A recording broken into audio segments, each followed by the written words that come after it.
My toxic parents never wanted me and tried to control my life, so I left home at 18 and started a successful crochet business. Despite my success, they continued to sabotage me at every step. My parents, high school sweethearts who even attended the same college, had grand plans to travel the world and explore different cultures. These dreams were shattered when my mom found out she was pregnant during college.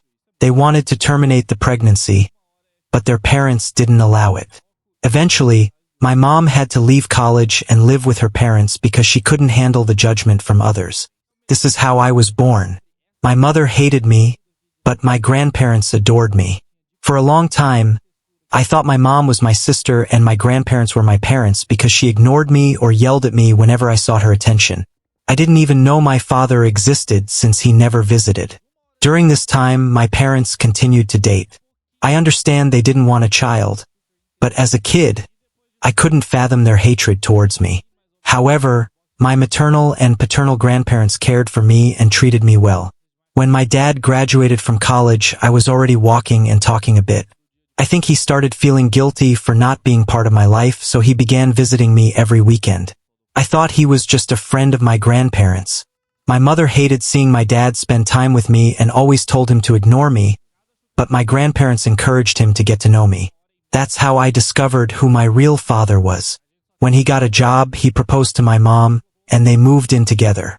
My dad wanted me to live with them so they could start caring for me, but my mom was vehemently against it. My grandparents were getting old and wanted my parents to take responsibility for their actions, so at 5 years old, I moved in with them. Saying I hated living with my parents would be an understatement. It felt like all the light and goodness in my life had been replaced with dark, gloomy clouds. Every day, my mom reminded me to be grateful for staying in her house and threatened to kick me out if I did anything wrong. My dad worked all day and came home late at night. When I wanted to spend time with him, he said he needed alone time and sent me to bed, saying he didn't have the energy to deal with me. I went from living with my loving grandparents to living with parents who despised me. I was too young to understand why, but I felt profoundly unwanted. My parents never bought me toys or gave me treats like other kids. Sometimes, I went to school without doing my homework, and my teacher would call my mom to ask about it. My mom would then yell at me, calling me lazy and telling me to take responsibility for my studies. I was so scared of her that I started doing my homework diligently every day after school, hoping she would eventually accept me, but she never did. My dad didn't care at all about what I did or how well I was doing in school. He lived in his own bubble.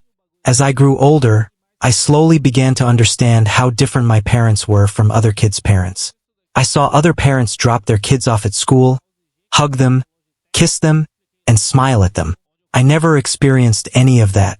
It felt like I was living with strangers, and I often questioned whether I was their biological child. I would ask my grandparents whenever I visited, and they assured me I was my parents' child and told me they just needed time to grow up. Meanwhile, my mom said cruel things to me whenever she could. She mocked my hair, glasses, and weight, saying things like if she were in high school with me, she would have bullied me a lot. It was bizarre to hear. I have always been allergic to milk, and my grandparents knew this, but my mom refused to accept it. One day, she forced me to drink milk, accusing me of faking my allergies to seem cool, which resulted in me being rushed to the hospital. My mom was shaken when the police came to talk to her about the incident, and after that, she learned her lesson and never gave me milk again. My dad scolded her for it, and she started crying. My grandparents rushed to the hospital to stay with me, and there was a lot of arguing as I recovered. After this incident, my parents softened a bit towards me.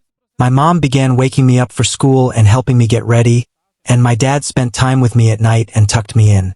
I don't know what changed in them, but they started treating me like a human being.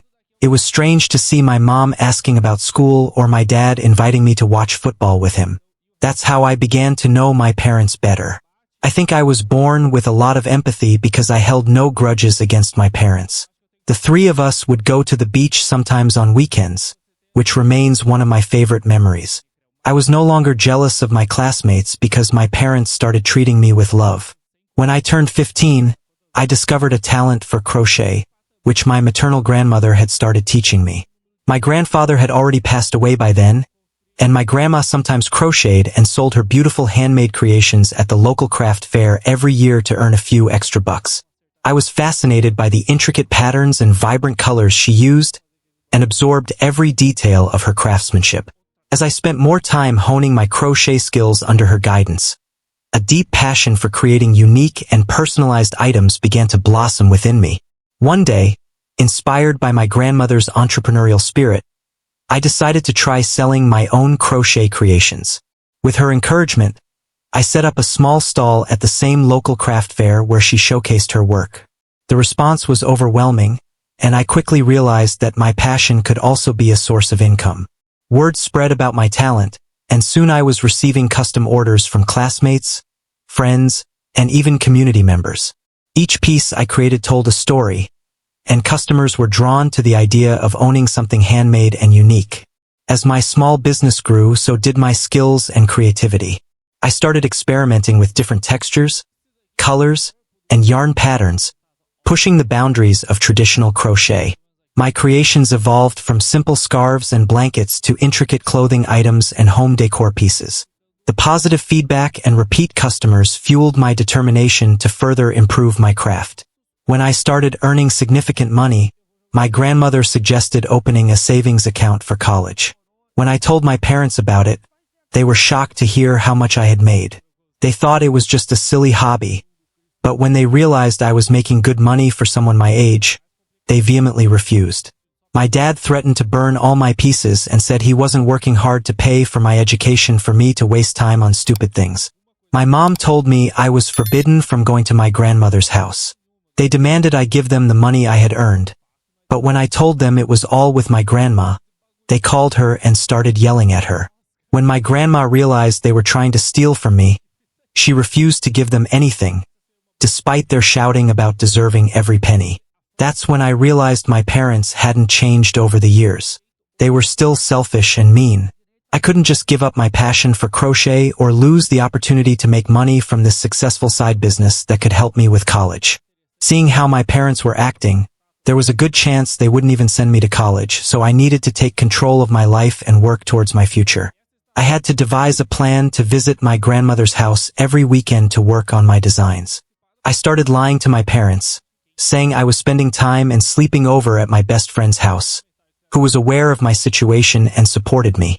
So, I would go to my grandmother's house and we would crochet to fulfill customer orders.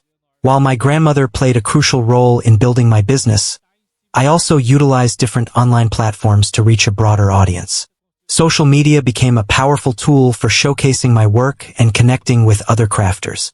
The digital world opened up endless possibilities, allowing me to share my passion with a global community. Over the years, my small stall at the local craft fair transformed into a thriving online business.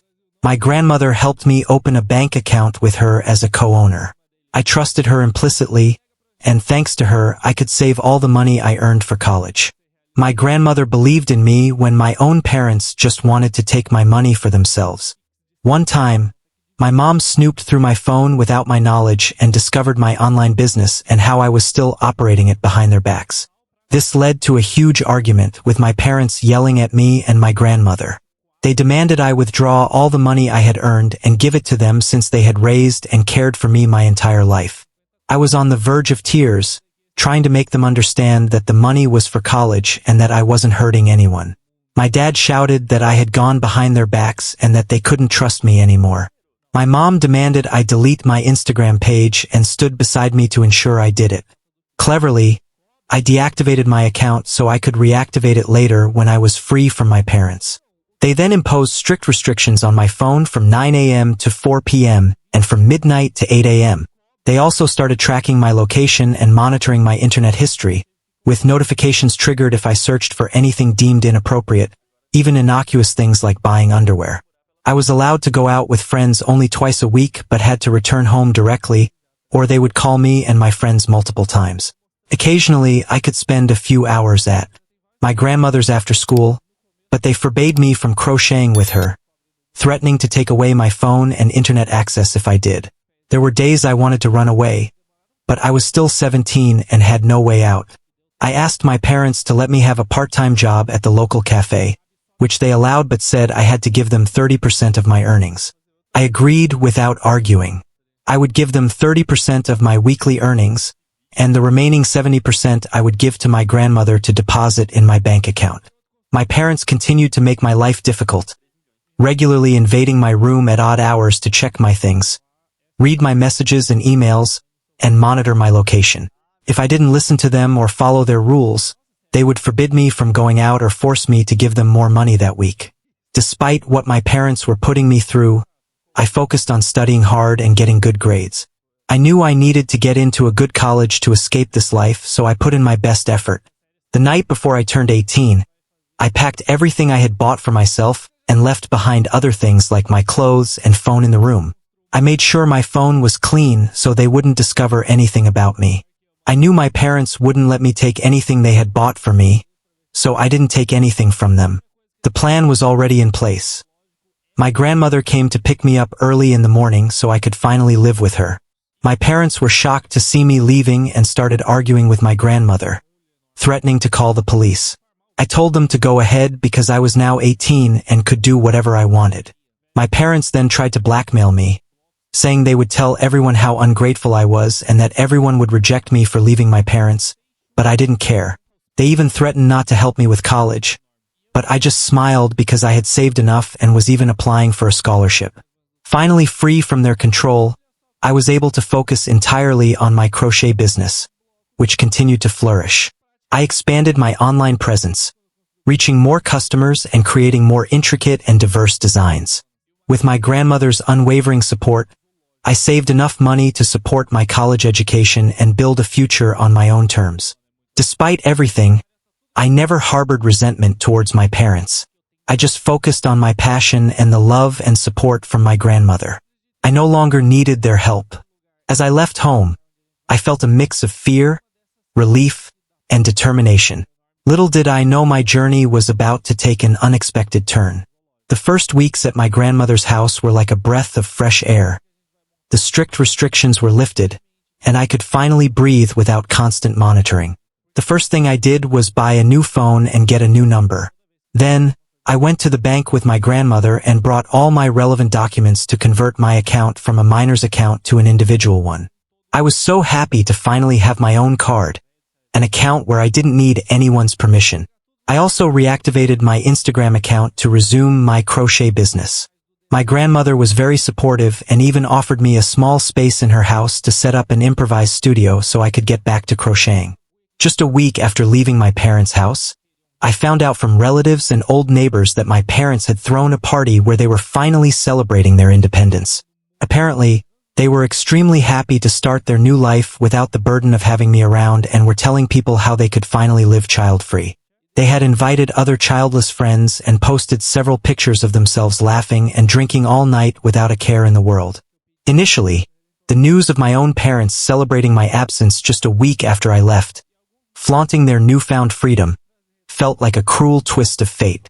My father's parents were also shocked to hear about the celebration and tried to contact me. They traveled a lot in their trailer, exploring the country, so I hadn't spoken to them in years. When they finally got my new number from one of my cousins, they immediately called me, asking about everything. I told them the truth about what had happened between me and my parents and how I had left home. They were shocked to learn how my parents had mistreated me. They questioned why I hadn't sought their help, but I explained how my parents monitored my phone, so I couldn't talk to many people except a few friends and my grandmother. That's when my paternal grandparents told me how my parents never wanted me from the start but thought they had changed over the years since I moved in with them. They begged for my forgiveness for not being there for me through all this. They also talked with my grandmother, who recounted the many arguments she had with my parents to protect me. After this, my paternal grandparents took it upon themselves to tell every family member what my parents had put me through. Slowly, the news spread among my relatives and family friends, and they all started calling me, offering their support. I was surprised by everyone's sympathy for my situation. Some even offered financial compensation, but I declined, telling them about my crochet business and how they could help by spreading the word to get me more customers. That's how my business started to improve gradually. During this period, I was accepted into my dream college with a full scholarship. My life was finally about to change for the better. It wasn't far from my grandmother's house, so I could visit her every weekend, spend time with her, and work on crochet. My paternal grandparents decided to gift me their car, which needed some repairs but was manageable, so it would be easier for me to travel back to my grandmother's house. During this time, a friend of mine who worked for a local newspaper reached out and asked if she could write an article about me, since there weren't many young entrepreneurs in our area who had their own business like I did. She said my story could inspire other young people to find their own path. After thinking about it, I agreed to the interview. Honestly, I didn't think it was a big deal since my business still needed a lot of work, but I hoped that if there was a kid out there like me, trapped in a toxic environment, they would read my story and feel inspired by it. When my story was published, it was surreal to see my own story in the newspaper. I know it's a small achievement to be featured in your local newspaper, but for the first time in a long time, I felt proud of having worked so hard on my business despite all the difficulties. My grandmother was extremely proud of me, and other relatives and friends started congratulating me on this success. It was a new feeling since my parents had never supported or praised my hard work while I was growing up. My parents must have read the story too because they called my grandmother to yell at her about how I had betrayed them by going behind their backs. They told me and my grandmother that since I started the business while still living with them, I needed to not only give them credit publicly, as the relatives had been criticizing them since I told them about their controlling behavior, but also share my profits with them. They threatened to take me to court, but my grandmother told them that I had done the whole business under her roof, so they could try going to court if they wanted because they would lose. I was so furious with my parents' behavior that I wanted to scream and fight with them, but I knew I couldn't do that. So instead, I organized a small celebration and invited my closest family and friends to celebrate the success of my hard work and business. Anyway, I was going away to college, so I felt I deserved one last party with people who truly loved me, and we had a great time all night. Of course, the news reached my parents, and I don't know how, but they got my new number and have been sending me messages about how I'm just an ungrateful daughter and how they wish they had never had me. My dad even sent a long message about how he had spent his whole life providing for me, and yet here I was wasting my money celebrating with other people. Update asterisk. When I posted my story on Reddit, I had no idea it would blow up. Within just a few days, I saw my story on TikTok, and it scared me because my parents might discover it. Please pray they don't find out anything. Now, based on the comments, I understand that many people want me to block my parents permanently. I intend to do just that. However, I want to send them one last email explaining everything I've been through so they know exactly what I have faced. I'm not a doormat as some of you have called me. I'm just a young woman with extremely toxic parents, and it's hard for me to cut ties with them. Society always teaches us that our parents always want the best for us, but no one teaches us what to do when you end up with toxic parents and how to cut them off. I understand if some of you blame me for letting my parents walk all over me, but please understand that I'm young and slowly learning to stand up for myself. Update 2 asterisk. Hello everyone. Thank you to some people who reached out to me with supportive messages and shared similar situations they've been through. As I updated before, I wrote an email to my parents, and my grandmother also helped me to put my thoughts more clearly. I'll just copy and paste the content of the email here. Dear Mom and Dad, I've spent considerable time reflecting on our past, present, and the potential future of our relationship. It is with a heavy heart that I've come to the conclusion that for my own well-being and growth, I need to cut ties with both of you. I spent my entire childhood yearning for your love and trying to meet your expectations, but for some reason, I was never enough. Over the years, I've worked tirelessly to understand the reasons behind your apparent disdain for me and strive to be accepted into your lives, but you never accepted me. From my earliest memories of Mom forcing me to drink milk despite my allergies to the moments I felt like a stranger in my own home, your actions shaped my perception of how toxic our family was.